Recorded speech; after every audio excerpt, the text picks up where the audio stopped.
There she is. That is dope. Hello. What's going on? Not much. How are you?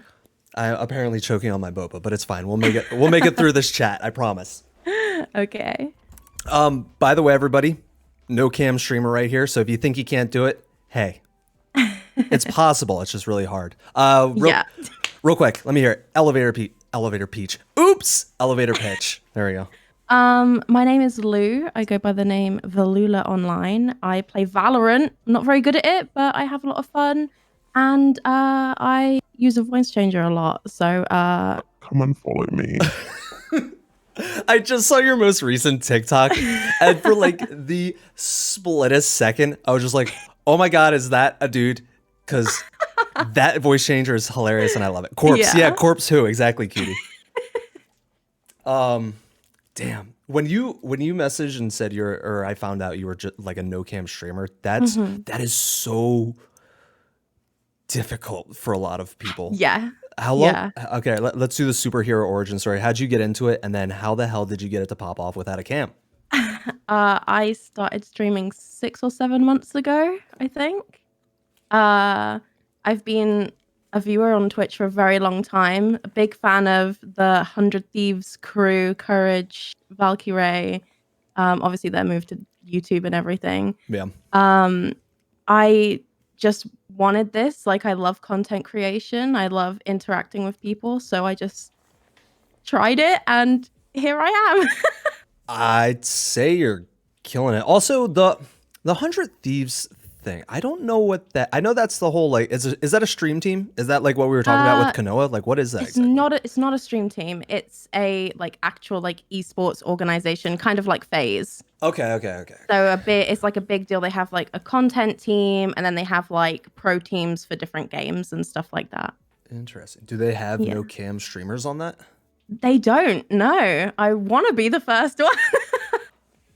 Okay. Well, everybody, first of all, if you're not following and supporting this, we need to change it. No, that's what made you not go with the no cam? I know you always hear it from like the bigger streamers that you can't do it without a cam. Yeah. Also, I'm sorry if I hound you with the no cam thing. I promise we'll get on to other stuff. No. That's exactly what I want to talk about. Oh, then perfect. Yeah. So like, do you find it more difficult, or has it been a natural progression with your growth with no cam? I think it's a bit of both. It's very difficult. Like, I'm not gonna sit here and sugarcoat it and say that it's so easy, and because it's not. You have to put in a lot of extra work.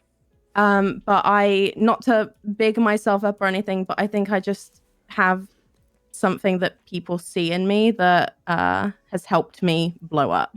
Yeah. Like I said, even I don't normally watch gaming clips, but for whatever reason, I don't know if it's because you're a no cam streamer and you rely on, I guess, literally the content, right? Yeah. I have to rely on my voice, my interaction with chat, and making it an enjoyable experience. Because I'm not a pro gamer by any means. I suck at Valorant.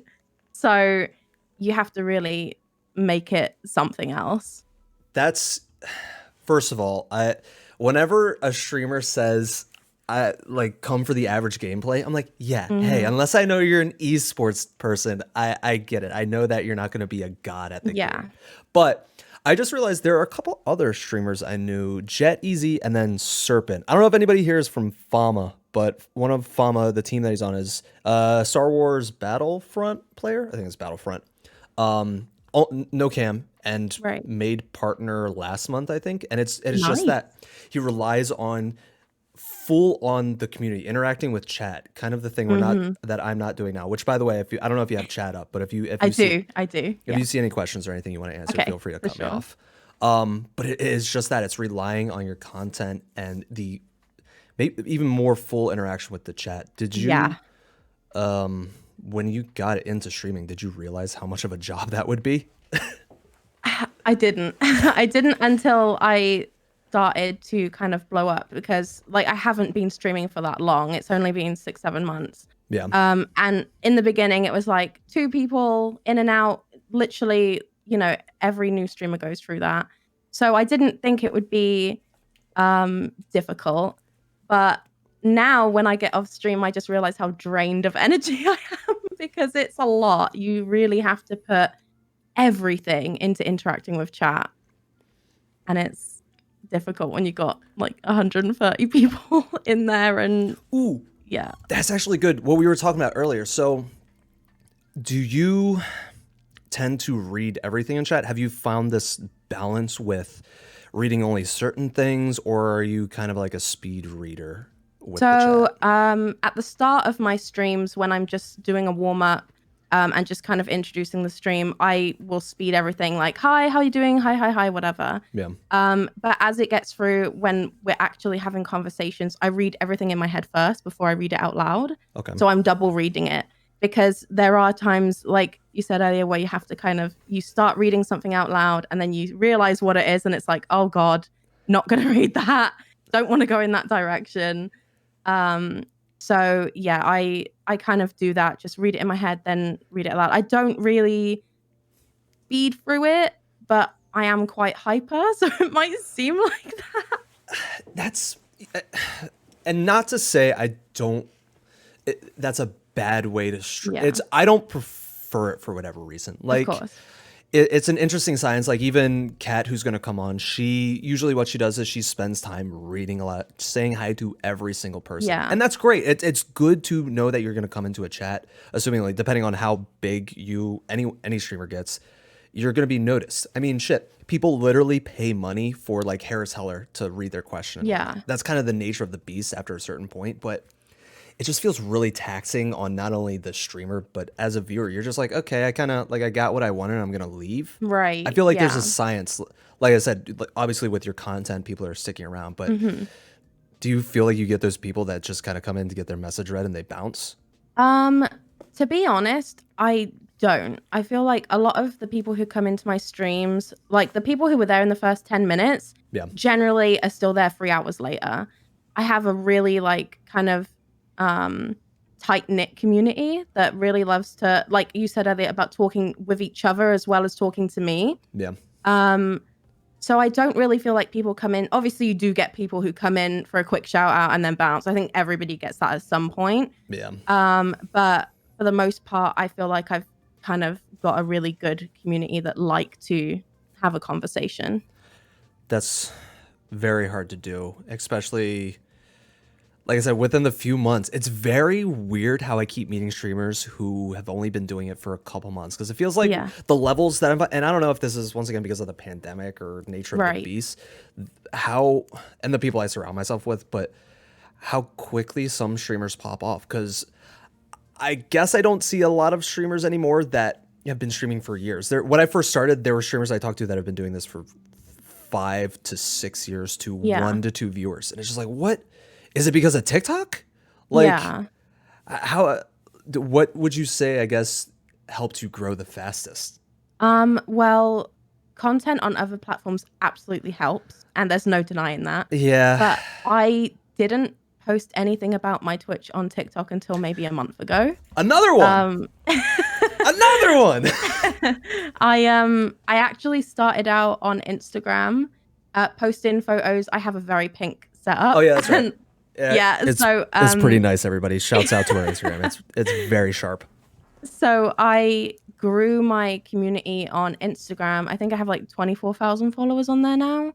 And that is kind of where I started with it. And I think that just promoting myself on there, link in my bio, putting stories up when I'm going to stream, it does help. Like stuff like that does help. And that's why it is important to get content out on every platform that you possibly can, in my opinion. Yeah, I post everywhere. Like, I send my posts to my mom at this point. It's uncanny. I think, chat, tell me how you feel too. I feel like Instagram's dead. Maybe I'm just not using it correctly. It's very off and on because they constantly change the algorithm. Like there's months where I'll get like 10,000 likes on a photo, and then another month I'll get like 1,000. It's so varying because they're choosing who goes into explore feeds, into the hashtags. It's just, and then even they've like started pushing down your posts to your own followers. So it's ridiculous. It's like Instagram is definitely like kind of on its way out. Ever since Facebook bought it, it's just Yeah. That's so the part about all that is even TikTok, you hear it all the time, is they're changing the algorithm. But Right. then you see other creators who have had zero issue, I guess. Yeah. I don't think TikTok is necessarily changing the algorithm. Maybe they are, not like Instagram is, where it's I Yeah. think you have to literally be a company paying for hundreds of Oh, dollars. definitely. But it just sucks hearing that, because you put a ton of time in the content and it's just like it all relies on the tech gods. Yeah. The gods, I just call them. Sorry, people who are scared of big tech. I just called them gods, Jeez, I don't know. I just got in my head about it because I'm thinking about my most recent video with Nubbins and how it like blew up, and it's just like, is it because it was talking about mental health, or is it because the Right. algorithm liked me? Like, I don't want to rely Yeah. on that algorithm, You just can't rely on algorithms at all. I think you like Kanoa said before, you have to believe in your own content. I think you do have to. It Yeah. might not be either of those things. It might be just because you put it out in such a way that was appealing. It might not be about the subject or the algorithm. So just got to keep pumping out content and see where it goes. That's honestly my whole thing is quantity over a balance still, but Yeah. more quantity over quality, because the only reason my clips look good is because I've kept making clips. Mm-hmm. And the ones that go off, I'm happy that go off, but they're more so, it's not that I don't expect them anymore. Like when you have a good clip, do you go into it saying, oh, this is going to be the one? Or are you just posting ghost? To be honest, the things that I post that seem to go viral are the things that I've spent literally no time on. I really wish you didn't say that, because that's the fucking thing. Yeah. Yeah, I mean, I spent like 6 or 7 hours editing this. It was like a TikTok kind of, I can't really explain it, but it was so good and I was so proud of it, and it took so long to edit, and it completely flopped. Like, I don't think it got past like 300 views or something, when everything else that I post is like 20,000 views, 30,000 views. So it's like, oh, maybe I shouldn't have spent so much time on that. That's the shitty thing. That's why, like I said, I don't Yeah. want to rely on that algorithm nonsense, but I don't know. I think that's the big part. Once again, being confident in your content, and then also building relationships with other creatives. Yeah. And then kind of, I mean, this whole thing, dipping into other people's audiences, making friendships through that is super. I guess it's that boost off point. The whole, like, as long as you have people sharing and liking and commenting to begin with. Yeah. I think that's the hardest part, is being likable. This might sound like a dick thing, so tell me if I'm wrong, is I always tell people you have to be more likable in a way. Like, put yourself out there and not change who you are, but just make it like kind of check yourself, I guess. Do you know what I'm trying to say? Absolutely. I completely agree with that. Yeah. Like, I feel like I'm telling people to change how they act, but obviously I don't do that because I'm a dick. I mean, it's not it's not so much changing how you like yourself, but it's just you're presenting the best version of yourself, It's just thinking before you speak type thing. Oh, don't say that, because I saw one of my last TikToks. I definitely did not do that. I don't know if you saw it, but I went wild because I have Oh god. people around me who egg me on. They say, post it, make fun of the blowing up streamers dudes. And I'm like, ugh, okay, fine. Real quick, I'm sorry. I think I got an at. Did anybody ask a question? I always enjoy Anime Daddy's TikToks videos. I do struggle with the subtitles. Okay. Listen, the subtitles are fast so that they can, I don't know. It was a tactic. I guess I need to change that. Do you think you'll ever get pressured into using a cam? Or do you think, Oh, every single stream I have people telling me to use a camera.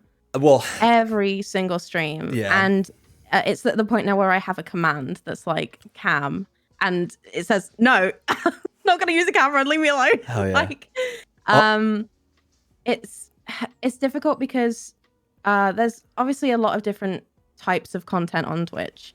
And 90% of that is people reacting to things visibly with, themselves. Like, they're showing how they're reacting. And people love that. People love to watch other people. yeah. So you're going to get people who don't like to watch people who don't show themselves, which is fine. But when somebody likes your personality and they want to see you reacting as well, they're going to keep badgering you about it. And it's kind of annoying. No, I believe it. Yeah. It stinks that people can't get past the. It's the whole expectations with streamers. It's Right. It's uncanny when I first got into this. The expectations that I didn't even realize. Like I got out of it, thankfully. Like I mention this all the time. I was subbed to like 30 different people because I thought that's how you supported streamers. I was like, Right. just money. We're all trying to make a living Yeah. doing this. And it's like, nah, that's not really it. It's a creative aspect. But the fact that people put that expectation to show your face, it's just like if your content's good, if you're entertaining, you should have you ever tried, have you thought about doing VTubing at all? I thought about it when I saw Pokimane. She did a VTuber Twitch stream. That's right. And that was the first time I'd really seen that thing because I hadn't any idea about it before that. And to be honest, I just don't think that I personally would fit that. I don't think that's my style. I think you have to have a very specific style and aesthetic and stuff to go that route, unless you did something really realistic or whatever. But I personally just like no cam streaming and just having my chat on the screen and just that type of stuff. It is a different avenue. I know a couple VTubers. I know a couple are scheduled to come on to these smaller slots as well, but it's a lot of work. Poppy Fubar, who's my top favorite VTuber, he's not huge by any means. I think he recently made partner, but he puts in a ton of money, a ton of time. Yeah. You got to think the thing about VTubing though is it's a fantastic creative avenue because he can make like web comics off of his character that he's made. But that's just it. Like you have to think of all the different avenues. You can't just like pop up a 3D avatar and be like, okay, I'm a VTuber now. Like it Exactly. once again, it falls into that inherently streaming is easy, but you still have to put the work in. Like, I don't actually have to have a camera, but you still have to be entertaining on stream, which once again, you're obviously doing a fantastic job of, but it's work. It's hard freaking work. So Yeah. what we got to hear? What are the dream goals with streaming then? Are you full time yet from it, or is this still kind of like a hobby, or like what are you planning on doing? So I lost my job in January. Ooh, okay. And at that point, I was only averaging 20 viewers. So it was like absolutely nowhere near any like consideration of not doing a regular job. But while I was looking for jobs, jobs during the middle of a pandemic, not very easy to come by. Yeah. So I just thought, okay, well, while I'm waiting around, I'm just going to put everything into my Twitch, like absolutely all of my energy. And now I'm making enough to be sustainable off of it.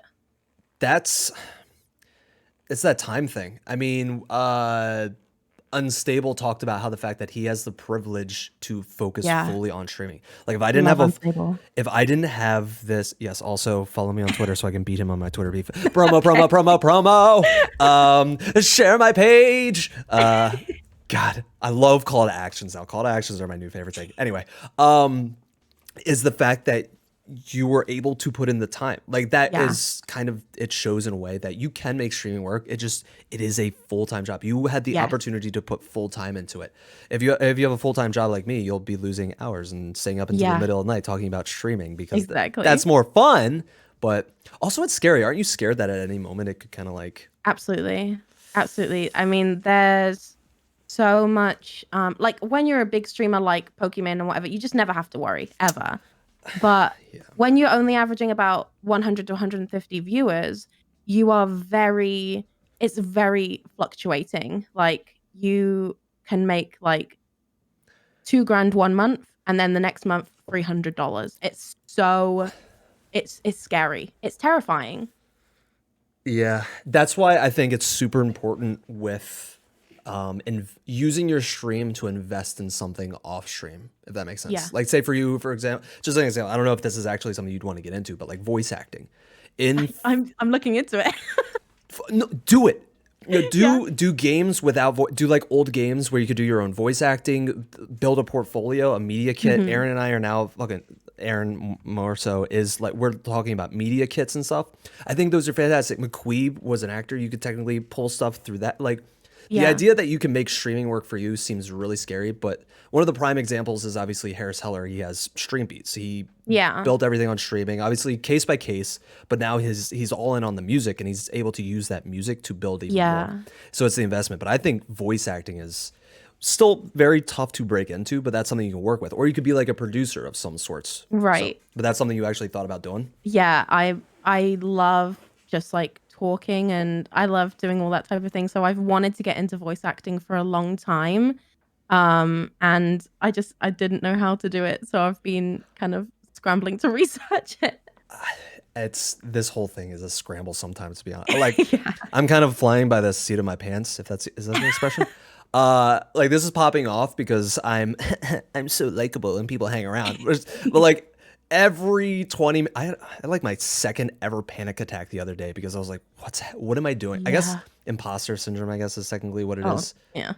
But it's like, what now? What do I do now? Do you ever do you ever deal with like burnout and imposter syndrome and stuff like that? Not burnout, but imposter syndrome. Oh my God, a lot. Like I full on, like I have anxiety to begin with.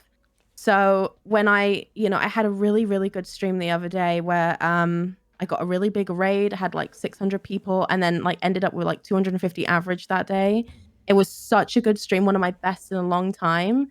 And I got into bed and I cried myself to sleep because I was so like, why? Like, I don't deserve this. Like, why? Like, and then it's like, oh, I'm so happy. Is this going to be taken away from me at any moment? Like, terrifying. That's the thing. That's exactly that. And that's part of, like I said, when my most recent TikTok video with Nubbins talks about like monetary, trying to like, you think, oh, this is my career now. It's starting to dip. How do I get people to monetize? And then a video that somebody stitched was like, don't quit your day job, you idiot. Like I would never think about losing streaming, but it's like, if you're riding that high, if you have this big influx and it's steady, you're but that's even as a smaller, quote unquote, smaller streamer, that's still something I worry about. Is like, if I invest in this, where does it? Oh, I just had like a mini brain moan. I'm sorry. It's kind of like a catch-22 though, because you have to invest in it if you want it to progress. Like you have to. Yeah. But then you're thinking, oh my God, if I invest in this, is it going to be worth it? So it's kind of like a big just clusterfuck of, oh my God, I don't know what I'm doing. Yeah, and that's why I think it's super, super important to make sure at the very least you are still having fun with streaming, creating streaming. That's the one bigger tip besides make friends is like my streamer tip, if you will. But it is make sure you're still enjoying it. It goes along with that playing variety games over sticking to a game. Like you can burn out. Do you usually just stick with Valorant or do you do variety? I stick with Valorant for streams. But like I said, I'm not very good at Valorant. I'm low rank. It's whatever. But I make it fun for myself. Like I'll go into games and just like put on my voice changer and just troll people, and it's fun. So it's not so much about the gameplay, it's just about how I'm making the game. Sorry, I got added by Cosplay. Cosplay is my chat troll. Yeah, I see chat Cosplay. I will, what did we mention? I saw, may steal that idea. What idea? I saw something about sponsorships. I guess that's the other thing is you can get sponsored and whatnot. I've had quite a few, like I had sponsorships for my Instagram regardless. Yeah. So some of my sponsorships from Instagram have carried over to Twitch. But I actually recently did some sponsor streams for Prime Gaming. Ooh. So I did free sponsor streams and that was like amazing. Like so happy for that. Interesting. So what is that exactly? Yeah. You get paid to play the game, right? Or so the Prime Gaming was related to Valorant, like the loot for Prime was like to do with Valorant. That's right. Yeah.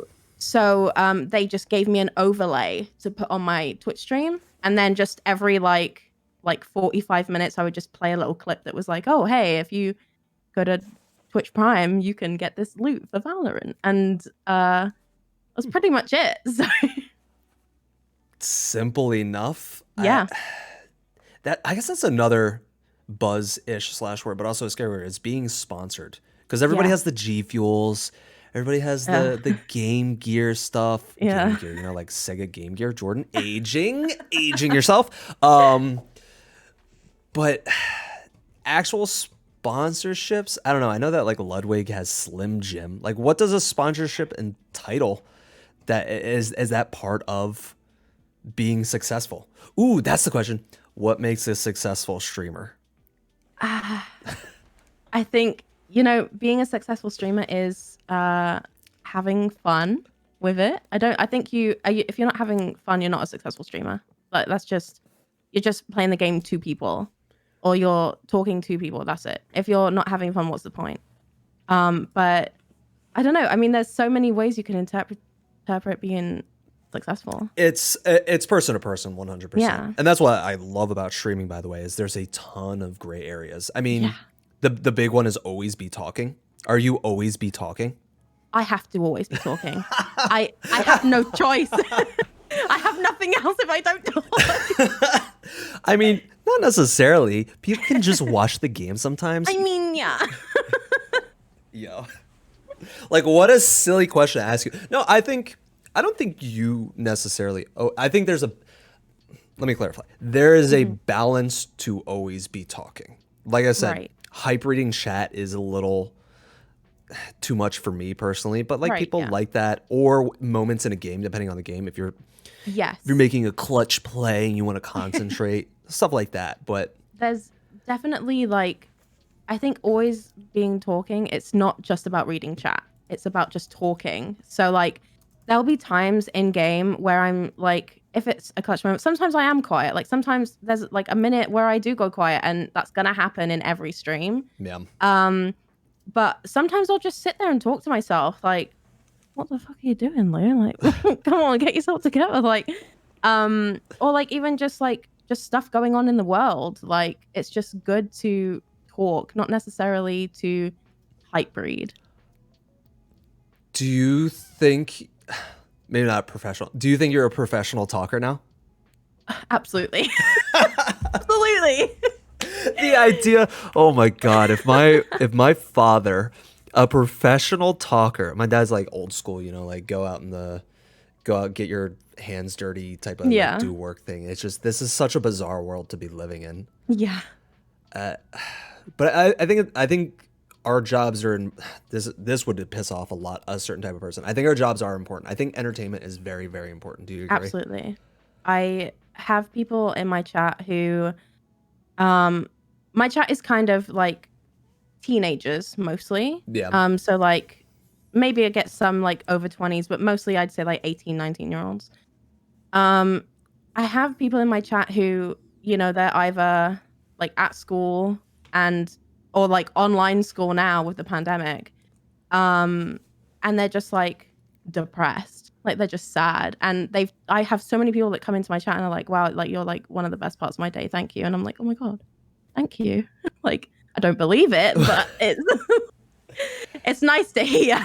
It's the thing is, and I've mentioned this before, entertainment is really important, because if you think, okay, I work a regular job, whether you like your job or not, you come home and what do? You unwind in some ways. You read a book, you watch TV, you even interacting with friends or streaming is the entertainment business is billions of dollars. We watch movies that cost billions of dollars because people are obsessed with removing themselves from whatever world they're in. Exactly. Hey, reality sucks, and we can be a part of that as even in the smallest way possible.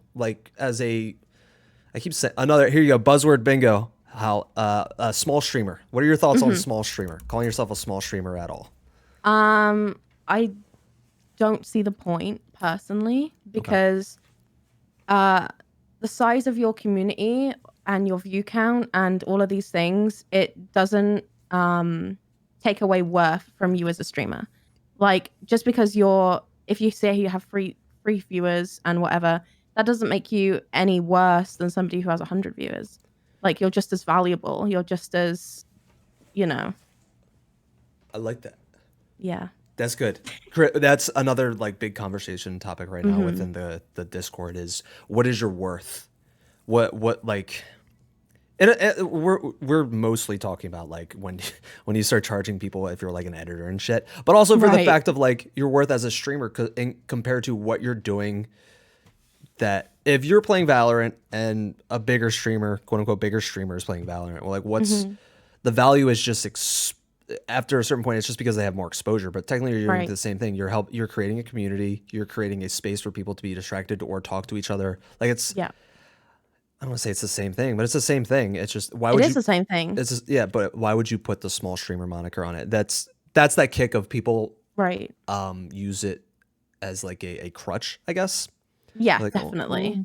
Once again, the ooh. Like there's the whole support small streamers thing. It's like, yeah, let's just support streamers. Let's just, no matter how big you are, no matter how small you are. Yeah. It's I think that a lot of people struggle to see their worth as a streamer because if they're not getting a lot of views, it does make you feel kind of crappy. It makes you feel, what am I doing wrong? But just because you're not, having as much exposure as somebody else, that doesn't make you any like worse of a streamer. That's the fucking clip. That's the fucking clip right there. I made it into a clip. If you make it into a clip on the anime, that hits. That hits very, very good. Yeah. Damn. All right, wait. We're gonna catch up on chat. No, I just got hit in the face with a dope ass clip. Do we need to make buzzword bingo cards on Monday stream to play on Saturdays? Absolutely. New thing. We're gonna set that up in every buzzword we have. I'm gonna open up a channel for buzzwords, and we're gonna put a list together for buzzword bingo, and then we'll think of. I'll send you yogurt or Cinnabon or something. I don't know. If I get sponsored, I can send out codes. Any questions, anyone so far, or do you have anything you want to talk about? Anything that you wanted to bring up that perhaps? I usually hate asking that question, but on the shorter chats, we have limited time, so unfortunately it doesn't have time. But if there's anything while I catch up with chat, if you wanted to bring up, I wanted to kind of discuss about women in gaming and streaming because this is something that I've seen a lot, especially with the whole quote unquote titty streamer thing, right? We call them booby looby streamers. Go on, hit it. The booby loobies. Hit it. So I don't use a cam. Yeah. I rarely, like extremely rarely post selfies on the internet. And I still get the same comments that booby streamers get. I still get them. Yeah. I was Literally. because I'm a social media lurk. I was going through everyone's comments and stuff, and it's so bizarre. Yeah. It's crazy. Like the amount of people who come into my chat asking me if I have an OnlyFans, it's like, where do you get the impression that I have an OnlyFans in this stream? Excuse me. There's no cam. You thirsty nothing. bitch. Like I have like I have the weirdest unban requests too. Like there's somebody who said they want to pour cement in my bum. Like, and all of this is like, where are you getting this? Like it's so weird. Like people on the internet don't care if you're covered up, if you have no camera, if you have your boobs out. Nobody, like, they don't care. They just care that you're a woman. That's what they care about. And it's like the whole Facebook thing that you were talking about earlier and how toxic like Facebook communities are for streamers. I posted in a streamer Facebook group that I was proud of myself for getting, like, I applied for partner a few months ago. Yeah. And I was really proud of that because I've worked very, very hard with no camera to do that. And somebody from that group came into my chat and told me that I was view buying because there's possibly no way as a woman I could be entertaining without showing something. It's just crazy to me. Big fucking oof, bro. Yeah. Watch the stream. Literally, you have the hilarious part about that is you have proof. You have proof you have clips. You have the stream. Like if you don't like it, hey, that's, as we say in the Gurt Gang, those are the shoes you decided to wear. Stop wearing those tight ass fucking shoes, bro, and put on something more comfortable. Like that's what I'm convinced they're just Russian robots. There's no way. Never in my mind have I ever thought about that. It's just crazy. But it is bizarre how it's even for you. just a voice. Like people will still, I mean, if you can boil it down to the fact that your avatar is also a woman, but like even still, it's very, oh man. Yeah, my cartoon emoji is so very sexual to these. Very, very bizarre. It's so crazy. And that'll keep going. There's no way to like curb that. Just like No. call them out. But Yeah. you've been dealing with that since you started though? Since I started, yeah. And it's even on Instagram, if you look at my Instagram, it's literally just photos of my setup and my gaming collection. Like I don't post selfies on Instagram itself. Yeah. I just like if I'm gonna post a selfie, I'll put it in my story or whatever. But I'll still have people like on the comments of my photos being like, "You're a whore," blah blah blah. It's like it's a photo of a PC. What are you on about, mate? Like, are you okay? Yo. It's people are just angry at women for being successful, and that's what it comes down to. There was an article somewhere. My buddy Max sent it to me. It was about how, I don't know if this pertains in the same way, but for whatever reason it came to mind, was that lower tiered men players were the ones, because they had technically less more to use. I don't know, Aaron, you probably know this statistics because you can remember things and I can't, but like dudes basically get good. Dudes who aren't good at video games and just any in life and in general were the ones attacking, and those who had already made something of themselves or had a higher tiered status, if you will, specifically in gaming, were the ones who supported, like once they already had things. But that's a shitty fallacy, you know, like just because you already are at the top tier and you don't have to worry, you might think it'd be the opposite because they have a lot to lose to a woman streamer, but it's the opposite. It's the people on the ground floor that are just like, they think they have to fight their way up. And that's the thing I try and build with this. Like everybody talking in chat, building actual genuine friendships and streaming. If you build this economy of creatives, this farmer's market of creatives, then you all can, in theory, succeed, right? Or is that just a crazy I want world peace thing? No, I think that anybody who wants, like, if you want something, you can absolutely succeed, but putting others down, that's going to be the reason you don't succeed. Yeah. Like, you have to, like, if you want something, you have to go for it. It's so bizarre. But, Once again, I'm convinced it's Russian robots, or because I've never thought that way at all. But damn, that's fucking good. I feel fucking good. I don't know if it's also the boba, the sugar rush, but damn. I'm sorry we can't talk longer. First of all, thank you so much for coming on the show. This has been fantastic. Thank you for having me. Do your shout out. Anything coming up, your schedule, where people can find you, do all that good stuff. I stream over on twitch.tv/Veloula Monday to Friday at 1 p.m.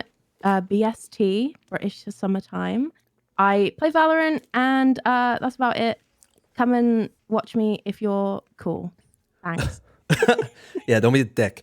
I like how when you mess with me, you're like, is it family friendly and whatnot? I'm like, oh. I wanted to because I feel like sometimes streamers, they don't consider that.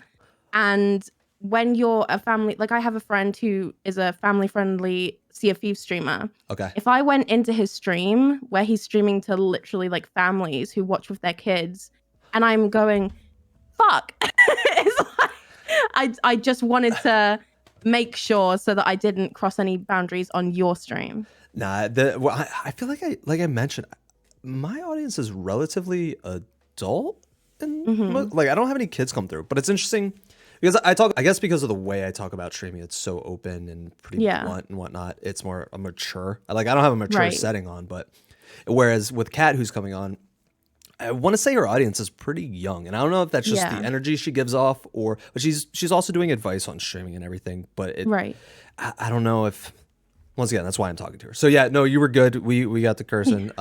Please come on anytime if you see an open slot. If you're just in the chat and I want to pull you into the Discord, I will force you to do it because this has been fucking awesome. Awesome. But thank you so much. And of course. Damn, that one clip is still in my head. Heck yeah. All right, I will talk to you later then. Awesome. Have a great stream. Bye.